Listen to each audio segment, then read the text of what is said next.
So today I've got a new reel that I want to put some line on. I want to use a braided main line with a fluorocarbon or mono leader, but I want to put a monofilament backing on before I attach the braid.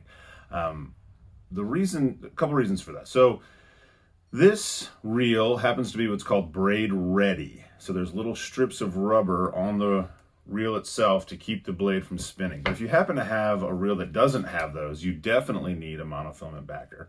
But even if you have a braid ready reel, I think there's two reasons why you might consider a monofilament backer. So the monofilament is basically keeping the braid from spinning on the reel. And so absolutely necessary if you've got a reel that doesn't have the little rubber strips. But even if you do, I think the monofilament backer, so when I say that, monofilament backer, I just mean a couple of layers of monofilament on the reel before you attach the braid then to the monofilament.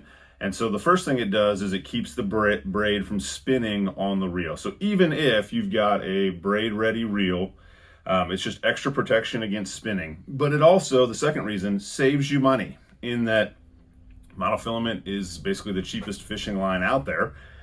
And braid is more expensive. And so if you put a few layers of mono on your reel first, then that's just less braid that you need to fill up your reel.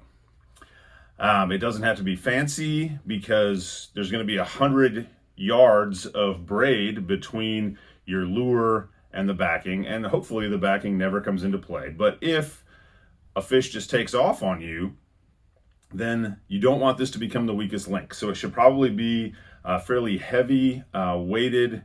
So I've got a 17-pound test mono that I just happen to have laying around.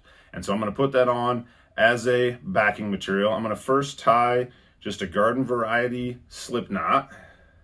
I am going to put in, I know you can't really see this because I'm using the reel line instead of something thicker for visualization. But I'm going to tie a garden variety slip knot, but I am going to put in an extra loop there, or just kind of pass it through the loop one extra time. So I'm going to slip this onto the reel itself, and that's going to fit on there nice and snug. I'm going to snip off my tag, and then I'm just going to spool on 3 or 4 rows of mono before I then attach the braid to the mono. So I'm going to I have this spooling device. The online reviews of this are kind of mixed, and I think that's somewhat appropriate. It's decent.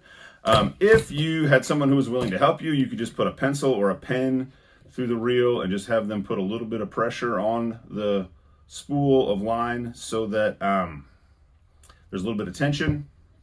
I've seen a lot of different homemade jigs to try to hold it. This thing does okay. It is a little bit hard to get started in that it's really easy to get your line twisted up. Yeah, like that. I've got it twisted around this little arm here, so that's not going to work.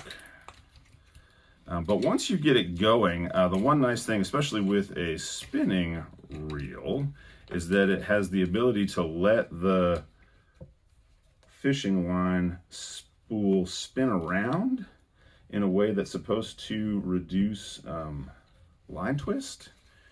And you can adjust the tension that's put on here so you have it, and then this adjusts how much resistance there is to spinning.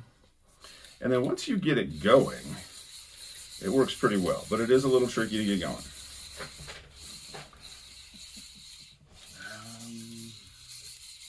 And so I'm going to do that until I've got a nice base, 4 or 5 layers, whatever. And then I'm going to stop that and cut it. And then I will tie on my braided main line to here using an FG knot, and we'll go from there. Okay, I'm at the point where I'm ready to tie my braided main line to my monofilament backer. I'm going to use an FG knot because I've got a nice thick mono here that I'm trying to attach to. I'm using a technique that I saw in a video on the Salt Strong YouTube channel. So I'm going to take the braided main line and wrap it around my pinky. I'm right-handed, so I'm doing that on my right pinky, and that's going to let me use my pinky to kind of maintain and adjust the tension on the braid. And then I'm just going to take the mono and lay it across. And I'm just going to alternate wrapping the mono above and below on the braid. And then as I pull the mono tight each time, it's essentially letting the braid wrap around the mono so that the mono will be nice and straight when we're done. I'm not explaining this part super great. It's not the focus of this video. So if you were to go on YouTube and just search for Salt Strong FG knot, I think you'd find that video.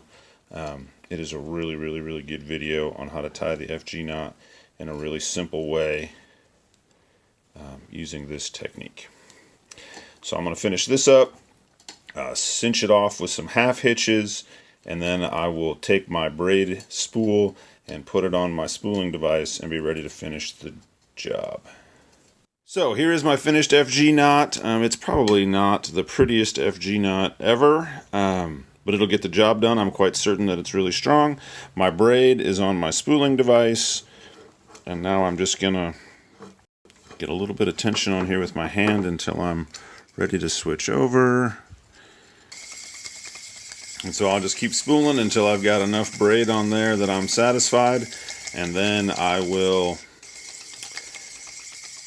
cut it and put the reel back on my rod and pass it through the guides and attach the fluorocarbon leader, and I'm ready to go.